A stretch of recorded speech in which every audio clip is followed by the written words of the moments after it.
მოგესალმებით. დღევანდელ თემას ორ ეპიზოდად წარმოგიდგენთ. პირველ ეპიზოდში ვისაუბრებთ, რას ნიშნავს მიჯაჭვულობა და რატომ არის ის გადამწყვეტი ბავშვის განვითარებისთვის. მეორე ეპიზოდში განვიხილავთ მიჯაჭვულობის ეტაპებს 0-დან 12 თვემდე ასაკში და როგორ შეგვიძლია ხელი შეუწყოთ მის გაღრმავებას.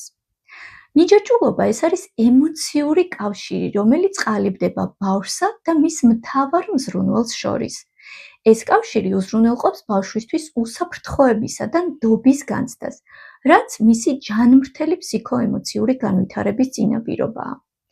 სიტყვა მიჯაჭვულობა ქართულად ზოგისთვის შესაძლოა ნეგატიურ ასოციაციებს უკავშირდებოდეს, თუმცა ფსიქოლოგიაში ის სრულიად დადებით, ჯანმრთელ ურთიერთობაზე მიუთითებს, ისეთზე, სადაც ბავშვი გრძნობს სითბოს, მიღებას და დაცულობას. ვინც არ უნდა იყოს ბავშვის მთავარი მზრუნველი, იქნება ეს დედა, მამა, ბებია, ბაბუა ან სხვა ახლობელი. ბავშვისთვის გადამწყვეტია, რომ ეს ადამიანი იყოს სანდო, ხელმისაწვდომი და რეაგირებდეს მის საჭიროებებსა და ემოციურ მდგომარეობაზე. მნიშვნელოვანია გავითვალისწინოთ, ჯანსაღი მიჯაჭვულობა არ ნიშნავს ბავშვზე გადაჭარბებულ დამოკიდებულებას ან თავისუფლების შეზღუდვას.